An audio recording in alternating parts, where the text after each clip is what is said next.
What is up good people, কি অবস্থা সবার, কেমন আছেন সবাই? আশা করি সবাই অনেক বেশি ভালো আছেন। বাইকগুলোরে যে গ্যারেজের নিচে রাখি ব্যাপারটা কিন্তু তেমন না, মাঝে মাঝে এগুলো নিয়ে রানও করতে হয়। দ্যাটস ওয়াই আমরা চলে আসলাম 350 ফিট। সো রাইট নাও গাইস আমার গ্যারেজে আছে, অনেকেই জানেন না, অনেকেই জানে, অনেকেই জানেন না, আবার অনেকগুলো জানে যে কয়টা বাইক আসলে বেসিক্যালি আছে। তো রাইট নাও গাইস আমার কাছে আছে CBR 150, যেটা 2016 এর, বাট এটা হচ্ছে 23-এর রেজিস্ট্রেশন। এটা আসছে পরে, অনেক কষ্টে একটা পাইছি হোয়াইট কালারের। এই বাইকটা একটা মিসিং ছিল, কজ এইটা যত সালে বেরিয়েছিল 2016 সালে, তখন গাইস টাকাও ছিল না, বাইকও ছিল না, কিছু ছিল না, শুধুমাত্র একটা সাইকেল ছিল। দেন দিস ওয়ান ইজ N250, যেটা বাজাজ পালসারের, যেটা আমি বিয়েতে গিফট পেয়েছি রাফসানের কাছ থেকে। দেন চলে আসি হয়েছে আমার ইয়ামাহা ভার্সন 4, যেটা আগে একটা ছিল R15M, বাট ওইটা কাগজ হয় না দেখে আমি সেল দিয়ে দিয়েছিলাম। তখন ইন্ডিয়ান ভার্সন ছিল, যদিও এটা ইন্দোনেশিয়ান ভার্সন। জোস একবারে ব্রেকিং এর জন্য হচ্ছে 100 অ্যান্ড সবচেয়ে বেশি টাইম আমার কাছে যে বাইকটা আছে এটা হচ্ছে সুজুকি GSX-R। প্রায় 2.5 বছরের মতো এই বাইকটা আমি ইউজ করতেছি। অ্যান্ড টোটালি এটা প্রজেক্ট করা, মানে এটার মধ্যে যা যা দরকার সব কিছু ইনস্টল করা আছে। শুধু যে ইয়াটা মনে ইনস্টল করে না, যেটাতে তেল বেশি খায়, আর বাকি এক্সস্ট সব কিছু। এক্সস্টটা আমি থাইল্যান্ড থেকে আনছিলাম। ব্রেকিং সিস্টেম, হাবি জাবি, ভিতরের প্লাগ, কয়েল, এয়ার ফিল্টার সব কিছুই চেঞ্জ করা। এটা হচ্ছে আমার ফার্স্টেস্ট বাইক। মানে আমি বলতেছি না যে বাংলাদেশের ফার্স্টেস্ট বাইক, এটা হচ্ছে আমার মানে ফার্স্টেস্ট বাইক। মানে সবগুলো থেকে এটা স্পিডটা একটু বেশি, আর এটা সবসময় আমি রাতে নিয়ে বেরোই। দেন চলে আসি যেটার কারণে আমি বাইক রাইডার, মাই স্টান বাইক, যেটারে বিল্ড করতে অনেক টাইম লাগছে, অনেক টাইম লাগছে। এগুলো সবগুলা পার্টস ম্যানেজ করা একটু পরিমাণ টাফ ছিল, বাট আলহামদুলিল্লাহ এটা পুরো একদম স্ট্যান্ড বিল্ড করা।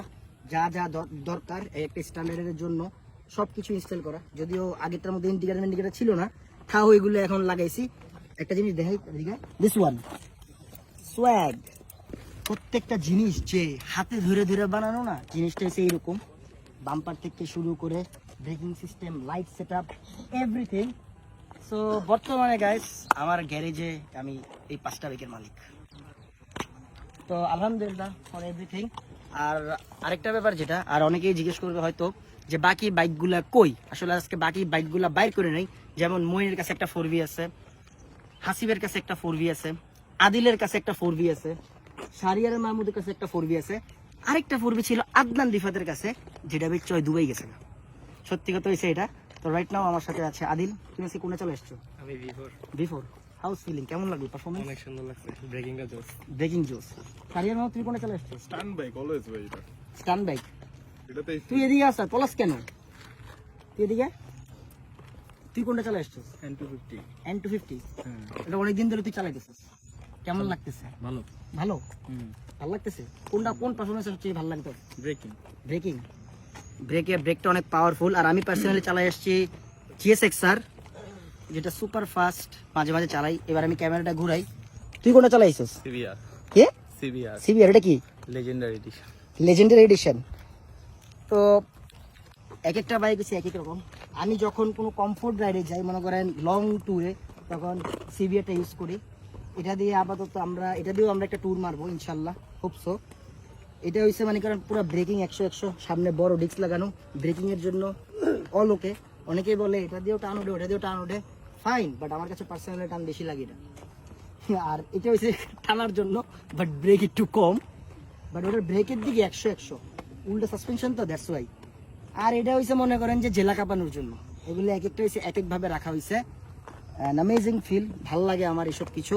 অ্যান্ড সুইম, একটা কোশ্চেন করতে পারি? হ্যাঁ শিওর। তুই তো মেয়েদের মন বুঝোস না? বুঝি কেমনে না? মেয়েদের মন বুঝোস? অল্প অল্প চেষ্টা করি। কোন বাইকটা মেয়েদের কাছে ভালো লাগবে দেখা? কোন বাইকটা ভালো লাগবে? Which one? মেয়েদের কাছে এটা এটা না ভাই আমি কেন ভাই? এই যে আদিল যেটা চলে আসছে ওটাই জীবনে না, জীবনে না। বিফোর। হ্যাঁ, আরে জীবনে আমি একটা বলি, আমি কিছু যুগে এসবের প্রতি মেয়েদের ঝোঁক বেশি, এটা আমি জানি। বুঝি না আমি চাপতে ছেলেদের কাজ। সুজুকি হচ্ছে ছেলেদের ক্রাশ, ঠিক আছে? বাট আচ্ছা মানে শোন, আমি জানি, আমি এটা ঘটনা শুনছি, তো আমি অনেকের ফেসবুকের পোস্ট দেখি, খেয়াল করি, স্টোরি সবচেয়ে বেশি এটারই দেয় সবাই। হ্যাঁ, এটা দেওয়ার একটা রিজন আছে। কেন? গার্লফ্রেন্ডের R15 ভালো লাগে। ভার্সন 1 বলে না, ভার্সন 2 বলে না, ভার্সন 3 বলে না, ভার্সন 4 বলে না, আমার R15 ভালো লাগে। মেয়েদের মন বুঝা কষ্টকর, বাট আমরা আমারে জিজ্ঞেস করছে মেয়েদের যে পছন্দ মন হয়েছে বোঝার এটা। বিষয়টা কিন্তু সে নিজেই কিন্তু বোঝে। হ্যাঁ, আপনি নিজেই বোঝেন।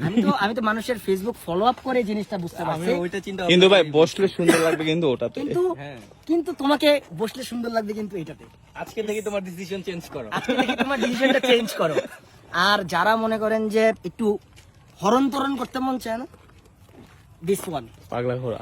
বাট আপনারা যারা আছেন, আমি একটা রিকোয়েস্ট করব, সবাই সবার শখের বাইক খুব সাবধানে চালাবেন। এই দেখেন আমরা সবগুলো রাইডার আসছি, ওইখানে দেখেন হেলমেট কয়টা। অলরেডি আমরা সব হেলমেট পরে আসি, একটা শুট করি, একটা ভিডিও বানাই। অনেকে আছে টার্নানির ভিডিও বানান। আসলে রিকোয়েস্ট করব যে এই কাজগুলো করেন না। আসলে রাস্তা আমাদের অনেক বড় হইতেছে, অনেক কাজ চলতেছে, রাস্তার ফাঁকা আরো অনেক পাবেন। যদি মানে বাই চান্স ওইসব রাস্তাগুলো বন্ধ করে দেয়, তাহলে কিন্তু এটা আমাদের জন্য খুব খারাপ একটা জিনিস হবে।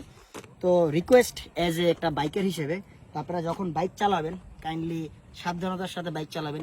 Must wear helmet. ওই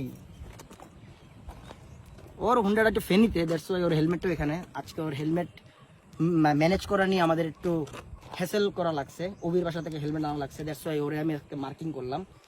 তারপর কিরে শামিম, তুই গাই নাম্বার 40। শামিম, তুই গাড়িতে কোথা থেকে আসলি? রাস্তা দেখলাম আমি। মানে শেরপুরে নক দিলাম, কই কয় ভাইয়ের লোকে 300 ফিট যেতেছে। তখন আমি তো কালশিতে ছিলাম, পরে অনেকরে নক দিলাম, পরে অনেক ছিল, অনেকের লোকে চলে এলাম। Nice, nice. So that's it, guys. Thank you so much for watching this video. If you like this video, don't forget to share your emotion. আসলে life is nothing without struggle. প্রচুর স্ট্রাগল করতে হবে জীবনে, তাইলে বাইকগুলোর স্বপ্ন দেখা সার্থক হবে আপনার। কজ আমরা সবাই ফেসবুকে স্ট্যাটাস দেই, এটা আমার ড্রিম, এটা আমার ড্রিম, এটা আমার ড্রিম, বাট তার জন্য কাজ করতে হবে, এটাই হচ্ছে বাস্তবতা।